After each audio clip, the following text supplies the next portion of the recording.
tidak boleh lama-lama di situ. Ini di belakang kita ada masjid. Masjid ini masjid ulama. Ini dia ulama awan.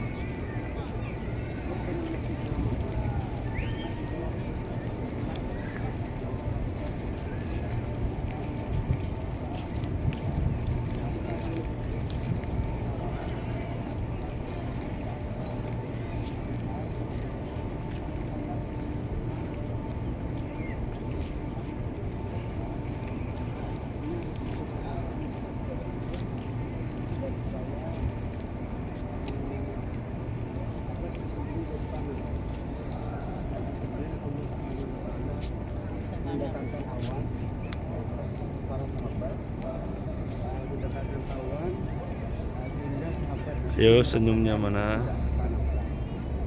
Maka di saat sholat tersebut dinaungi oleh awan, maka tempat itu diabadikan. Setiap tahun Rasulullah sholatnya itu bukan di Masjid Nabawi, hanya sekali Rasulullah sholat Aid itu di Masjid Nabawi karena hujan.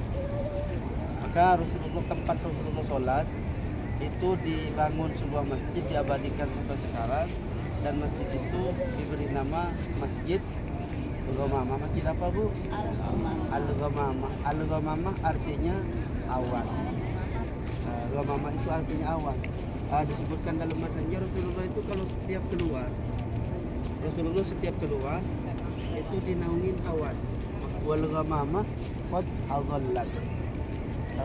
Awan itu selalu menaungi Rasulullah di saat Rasulullah jalan. Jadi sinar matahari itu sempat sahabat bertanya kepada Rasulullah, kenapa engkau selalu dinaungi awan ya Rasulullah ketika engkau keluar? Apakah engkau takut kepanasan? Apakah takut engkau sakit karena panas?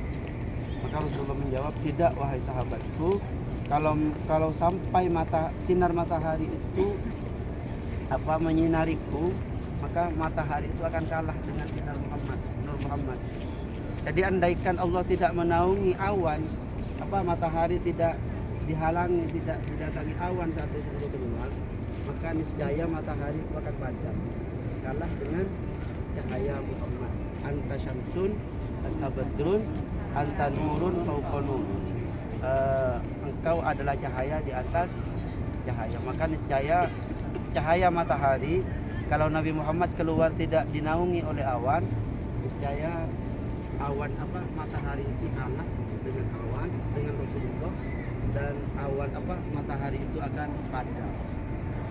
Dan di samping kita itu ada masjid yang hampir sama dan temboknya sama. Itu adalah Masjid Abu Bakar As-Siddiq. Apa disebut dengan masjid ini? Awalnya bukan masjid. Itu dulu tempat tinggalnya Sayyidina Abu Bakar saat ada di kota Madinah. Jadi Sayyidina Abu Bakar tinggal di sana